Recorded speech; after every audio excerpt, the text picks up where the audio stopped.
is Davros. On this top of the food chain, scientific channel, we investigate many different anomalies and various tenuous phenomena that the powers that be, like NASA and the global Illuminati conspiracy, conspire to hide from us. Hello and welcome to this trash world of Cyrax, and Flirax.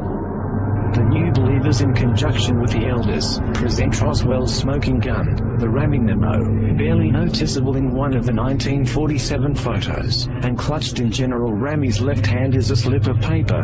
Probably unwittingly, Ramey had the text side facing towards the camera.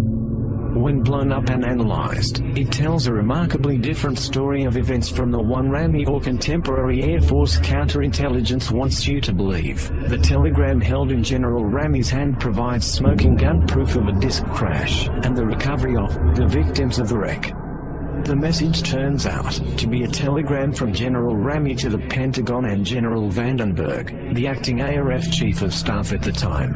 Ramey is providing Vandenberg an update on the very fluid situation in the field at Roswell.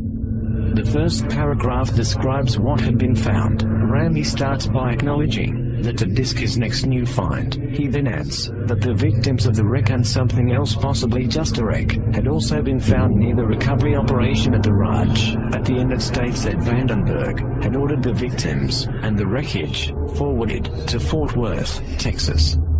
In the second paragraph, Ramey describes how the situation was being handled. Ramey first states that something in the disc, probably the bodies of the forwarded victims, would be flown by a B-29 special transport, most likely the head flight surgeon at Fort Worth, Wright Field, Ohio, home of the Aeronautical Labs, was to assess the Roswell crash object. Finally, Ramey outlines how the situation was being treated publicly, and how they were going to cover it up. First he assures Vandenberg that the earlier highly inflammatory Roswell-based press release was the work of an Army counterintelligence team, but that the next sent-out press release would be of weather balloons. Ramey finishes with a statement that the weather balloon story might be better accepted if they also added weather balloon radar target demonstrations. This apparently was the impetus for the national debunking campaign using the devices that followed over the next few days.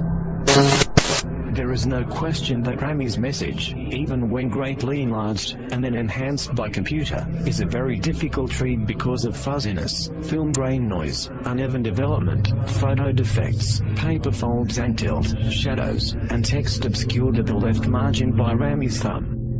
This will inevitably prompt comments from die-hard skeptics that the full take on the Ramey message is strictly one's own interpretation. However, there are various keywords and phrases that can be readily seen by anyone, even in lower resolution scans of the message. First analyzed in 1999 by a number of people, these keywords and phrases unambiguously prove that there is no truth whatsoever to the various Air Force explanations, be they the original 1947 weather balloon story, or the Air Force's updated model balloon and crash dummies.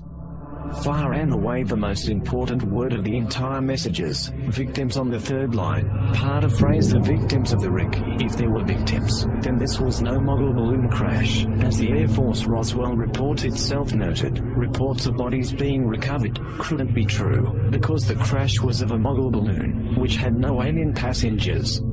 Of course, Ramey's mention of victims in 1947 also disproves the already preposterous crash dummies theory. The only way these 1950s crash dummies could be victims is if they also time warp back to 1947.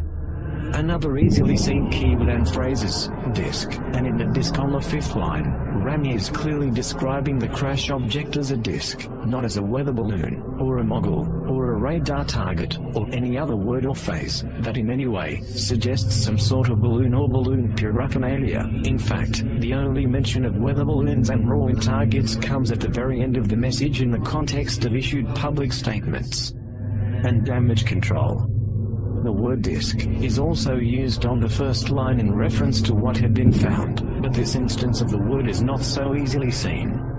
Furthermore, the message refers to the subsequent shipment of something in the disk. Neither balloons nor the two-dimensional flimsy radar kites had anything inside that could be shipped. If Ramey had been referring to some piece of balloon payload equipment, then the phrase should have begun with attached to or suspended from, or with, in speaking of the victims of the wreck, using the word disk for the crash object. And shipping something in the disk, Ramey is clearly referring to something other than a balloon crash. The simplest interpretation is to take the words literally. There is no reason for Ramey to be describing events abstractly in a secret communication to his superiors. This was the crash of the so-called flying disc craft with a dead crew, found on the inside, as corroborated by the testimony of military and civilian witnesses. Ramey is quite explicit about the existence of bodies and the crash object being a disk. The only thing not made explicit in the message is the exact nature of the bodies or disk. Ramey probably does not refer to the bodies as non-human, alien, or some similar term, nor does he use terms like spaceship to describe the